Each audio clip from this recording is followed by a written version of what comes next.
അന്ത്യകർമ്മങ്ങൾ കഴിഞ്ഞ് ആളുകളെല്ലാം പിരിഞ്ഞുപോയി. വീടിൻ്റെ ഉമ്മറത്ത് ശൂന്യത തളം കെട്ടി നിന്നു. പ്രഭ ഇതൊക്കെ കണ്ട് ദൂരെ മാറി നിന്ന് ഉള്ളാലെ ചിരിക്കുകയായിരുന്നു. ഇതോടെ എല്ലാം കഴിഞ്ഞു. ഈ ശല്യം ഇനി രുദ്രൻ്റെ ജീവിതത്തിൽ ഉണ്ടാവില്ലല്ലോ, പ്രഭ ആശ്വസിച്ചു. എന്നാൽ എല്ലാവരെയും ഞെട്ടിച്ചുകൊണ്ട് രുദ്രൻ്റെ ശബ്ദം അവിടെ മുഴങ്ങി. നീ അങ്ങോട്ട് വരുന്നു എൻ്റെ കൂടെ. തറയിൽ തളർന്നിരുന്ന മീരയെ അവൻ ബലമായി പിടിച്ചെഴുന്നേൽപ്പിച്ചു. അമ്മ ഹോസ്പിറ്റലിലാണ്. നിന്നെ നോക്കാൻ ഇവിടെ ആരുമില്ല. നീ ആരെ കാത്താണ് ഇവിടെ നിൽക്കുന്നത്? വണ്ടി കയറാൻ നോക്ക്. അവൻ്റെ ആജ്ഞ കേട്ട് മീരയൊന്ന് വിറച്ചു. ജാനകിയമ്മയും ശ്യാമും മൗനമായി അത് നോക്കി നിന്നു. അതേസമയം ദൂരെ ഒരു ഇരുണ്ട മുറിയിൽ മീരയുടെ ചേച്ചി ഹിരണി അച്ഛൻ്റെ മരണവാർത്ത അറിഞ്ഞ് വിങ്ങുകയായിരുന്നു. അച്ഛൻ്റെ ഒരു പഴയ ഫോട്ടോ നെഞ്ചോട് ചേർത്ത് പിടിച്ചവൾ കട്ടിലിൽ കിടന്നു. എനിക്ക് വരണമെന്നുണ്ട് മീരെ, പക്ഷെ ഞാൻ വന്നാൽ രുദ്രൻ നിന്നെ കൂടുതൽ കഷ്ടപ്പെടുത്തും. എനിക്ക് നിന്നെ രക്ഷിക്കണമെന്നുണ്ട്, പക്ഷെ ഈ ചേച്ചിക്ക് അതിനും ആവുന്നില്ല മോളെ. തൻ്റെ ഒരു നിമിഷത്തെ തീരുമാനം അച്ഛൻ്റെ ജീവനെടുക്കുമെന്നോ കുടുംബം തകർക്കുമെന്നോ അവളും കരുതിയില്ല. വേണ്ടായിരുന്നു, ഒന്നും വേണ്ടായിരുന്നു. ഇപ്പോൾ എല്ലാവരും എന്നെ വെറുത്തു. അവൾ സ്വയം ശപിച്ചു പോയി. രാഹുലും വാതിക്കൽ നിന്ന് അവളെ തന്നെ നോക്കി നിൽക്കുകയായിരുന്നു. തൻ്റെ പ്രിയപ്പെട്ടവർ ഓരോരുത്തരായി ഇല്ലാതാകുന്നതും ജീവന് തുല്യം സ്നേഹിച്ചവർ ശത്രുക്കളാകുന്നതും നോക്കി നിൽക്കാൻ മാത്രമേ ആ പാവം പെൺകുട്ടിക്കും കഴിഞ്ഞുള്ളൂ. ഒരു തരത്തിൽ താനും ഇതിന് കുറ്റക്കാരനാണല്ലോ എന്നൊരു വേദനയും അവൻ്റെ കണ്ണുകളിലുണ്ടായിരുന്നു. ആ നോട്ടത്തിൽ, ആ ഭാവത്തിൽ. ഇന്ദ്രനീലത്തിൻ്റെ അകത്തളത്തിലെ ആ വലിയ കരിങ്കൽ തൂണും ചാരി മീരയിരുന്നു. അവളുടെ കണ്ണുകൾ കരഞ്ഞു തടിച്ചിരുന്നു. കണ്ണുനീർ വറ്റി കൺപോളകൾ ഭാരം കൂടിയതുപോലെ. പുറത്ത് അച്ഛൻ്റെ ചിതയൊരുങ്ങിയ തെക്കേ പറമ്പിൽ നിന്നും ഇപ്പോഴും പുക ഉയരുന്നുണ്ടാകുമോ? അവൾ വെറുതെ ജനാലക്കപ്പുറത്തെ ഇരുട്ടിലേക്ക് നോക്കി നിന്നു. അവൾ അവിടെ കണ്ടത് അച്ഛൻ്റെ ചിരിച്ചുകൊണ്ടുള്ള മുഖമല്ല, മറിച്ച് ആളിപ്പടരുന്ന കണ്ണലുകൾ. മോളെ മീരെ, ഇത്രയെങ്കിലും കഴിക്ക്. നീ ഇങ്ങനെ ഇരുന്നാൽ ഞങ്ങളൊക്കെ എന്ത് ചെയ്യുമടി? ജാനകിയമ്മ ഒരു ചെറിയ കിണ്ണത്തിൽ കഞ്ഞിയുമായി അവളുടെ അരികിൽ വന്നിരുന്നു. മീര അനങ്ങിയില്ല. ഒരു ശില പോലെ അവൾ മരവിച്ചിരിക്കുകയാണ്. അപ്പോഴും എനിക്ക് വിശപ്പില്ല അമ്മേ. അവളുടെ ശബ്ദം തൊണ്ടയിൽ കുടുങ്ങിപ്പോയി. അങ്ങനെ പറയല്ല മോളെ, അച്ഛൻ പോയി, അത് വിധിയാണ്. പക്ഷെ നിന്റെ അമ്മ ഹോസ്പിറ്റലിൽ കിടക്കുകയല്ലേ. അവർക്ക് വേണ്ടി നിനക്ക് ആരോഗ്യം വേണ്ടേ നോക്കാൻ? ദാ ഈ അമ്മയോടുള്ള സ്നേഹം വിചാരിച്ച് ഒരു തുള്ളിയെങ്കിലും കുടിക്ക് നീ. ജാനകിയമ്മ വിറക്കുന്ന കൈക്കുള്ള സ്പൂൺ കഞ്ഞി അവളുടെ വായോടടുപ്പിച്ചു. നിർബന്ധത്തിന് വഴങ്ങി ഒരു സിപ്പ് ഇറക്കിയതിനു ശേഷം മീരയുടെ ഉള്ളിൽ നിന്ന് ഒരു വിങ്ങൽ പുറത്തേക്ക് വന്നു. അമ്മേ, അച്ഛനിധി വരില്ലല്ലോ അല്ലേ? രാവിലെ എഴുന്നേൽക്കുമ്പോൾ ആ പഴയ കട്ടിൽ കിടക്കാൻ ഇനി അച്ഛനുണ്ടാവില്ലല്ലോ. അവൾ ജാനകിയമ്മയുടെ മടിയിലേക്ക് തല ചായ്ച്ച് പൊട്ടിക്കരഞ്ഞുപോയി. ആ കരച്ചിൽ ആ വലിയ വീടിൻ്റെ ഓരോ മൂലയിലും തട്ടി പ്രതിധ്വനിച്ചു. ഈ കാഴ്ചകൾ ദൂരെ മാറി നിന്ന് നോക്കുകയാണ് പ്രഭ. രുദ്രൻ്റെ ചെറുമയായ പ്രഭയുടെ ഉള്ളിൽ മീരയോടുള്ള പക വിദ്വേഷമായി അപ്പോഴും പകയായിരുന്നു. നോക്കിക്കോ, ഈ കരച്ചിലൊക്കെ വെറും അഭിനയ. രുദ്രൻ്റെ മനസ്സിൽ കയറിപ്പറ്റാനുള്ള അടവാ ഇതൊക്കെ. ആ ഹിരണി ചെയ്തത് പോരാഞ്ഞിട്ട് ഇനി ഇവളും കൂടി വീട്ടിൽ വായണം. അല്ലെങ്കിലും ആ ചത്തു തുലയനായി കിടന്ന് നിന്നിരുന്ന അയാളെക്കുറിച്ചാണ് ഇവളെ ഓർത്ത് കരയുന്നത്. പ്രഭ പല്ല് കടിച്ചുകൊണ്ട് പിറുപിറുത്തു. അവരുടെ കണ്ണുകളിൽ മീരയോടുള്ള കടുത്ത അമർഷം തെളിഞ്ഞു നിന്നു. രുദ്രൻ്റെ ജീവിതം തകർത്ത് ആ കുടുംബത്തിലെ മറ്റൊരാൾ കൂടി ഇവിടെ അധികാരിയായി വരുന്നത് അവർക്ക് സഹിക്കാനാവുന്നില്ലായിരുന്നു. മീരയുടെ വാതിക്കൽ ദേവച്ചൻ മൗനമായി നിൽക്കുന്നുണ്ടായിരുന്നു. ഒന്നും മിണ്ടാനില്ലാതെ. മീരയുടെ സങ്കടം കണ്ടു നിൽക്കാൻ വയ്യാതെ അവർ ഇരുട്ടിലേക്ക് തന്നെ നോക്കി നിന്നു. അവൻ്റെ നീൽ ആ തറയിൽ നീണ്ടു നിന്നു. അപ്പോഴാണ് രുദ്രൻ അങ്ങോട്ട് വന്നത്. അവൻ്റെ കണ്ണുകൾ മീരയുടെ മേലെയായിരുന്നു.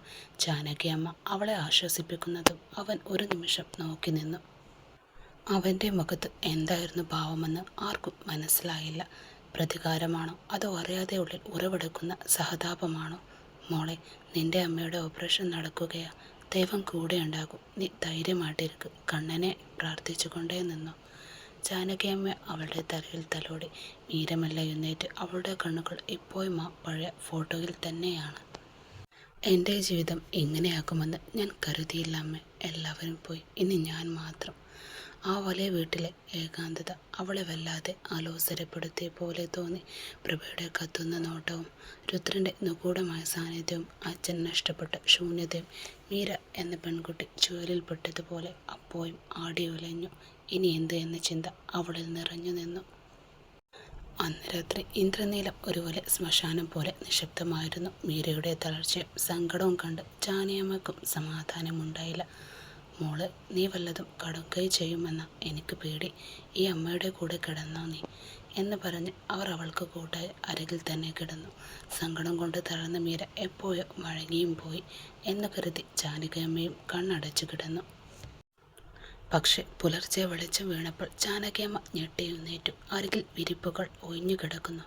മീര, മോളെ! ജാനകിയമ്മ പരിഭ്രമത്തോടെ വിളിച്ചു. മുറികളിലും അടുക്കളയിലും വരാന്തയിലും തിരിഞ്ഞു. പക്ഷെ മീര അവിടെയൊന്നുമില്ല. അവരുടെ നെഞ്ചിടിപ്പ് കൂടി. വിറക്കുന്ന ശബ്ദത്തോടെ അവർ രുദ്രനെ വിളിച്ചുണർത്തി. രുദ്ര, എണീക്കട, മീരയെ കാണാനില്ല മോനെ. ആ കുട്ടി എവിടെ പോയി? രുദ്രൻ ചാടി എഴുന്നേറ്റു. അവൻ്റെ മുഖത്ത് പരിഭ്രമവും ദേഷ്യം ഒരുപോലെ മിന്നിമറഞ്ഞു. അവൻ വീടിൻ്റെ മുക്കിലും മൂലയിലും തിരിഞ്ഞു. മീര, മീര! അവൻ ഉറക്കെ വിളിച്ചു. പക്ഷെ നിശബ്ദത മാത്രമായിരുന്നു മറുപടി.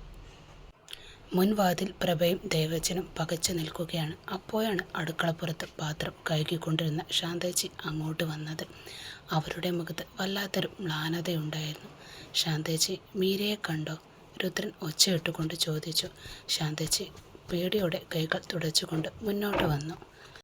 അത് കുഞ്ഞെ, അവൾ നേരം വെളുക്കുന്നതിന് മുൻപ് ഇറങ്ങിയിരുന്നു. അമ്മയുടെ അടുത്തേക്ക് പോകണം, അമ്മയെ എനിക്ക് കാണണം എന്നൊക്കെ പറഞ്ഞ് കരഞ്ഞു.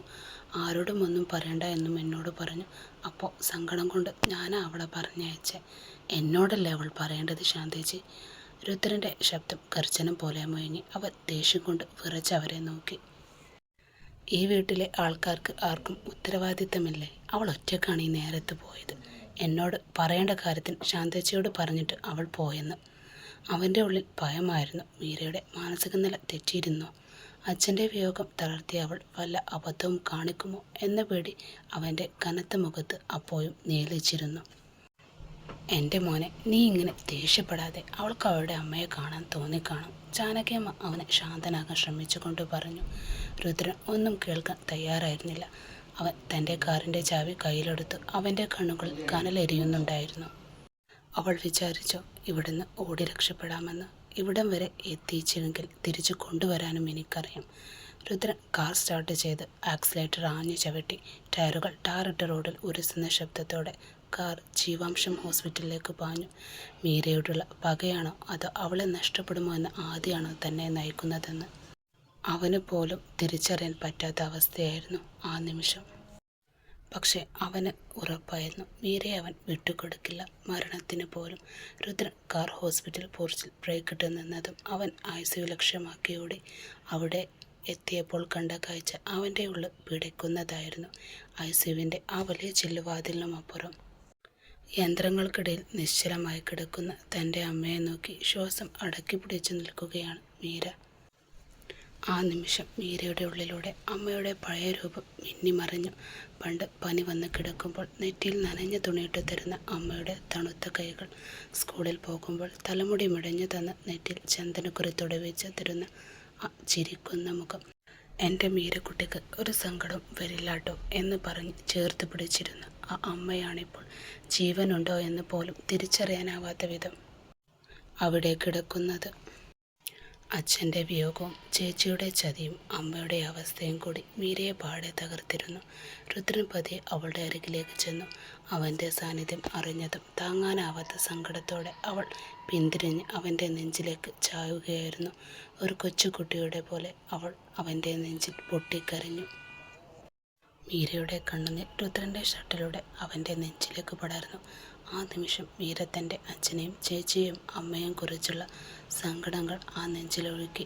രുദ്രൻ ആദ്യം ഒന്ന് പതറി. അവളുടെ സങ്കടം കണ്ട് അവൻ്റെ ഉള്ളിലെ കല്ല് പോലെ മനസ്സൊന്ന് അലിഞ്ഞോ അറിയില്ല. അവൻ പതിയെ തൻ്റെ കൈകൾ അവളുടെ തോളിൽ ചേർത്ത് പിടിച്ചു. അവളുടെ തലയിൽ മെല്ലെ പതിയെ സ്നേഹത്തോടെ തലോടിപ്പോയി.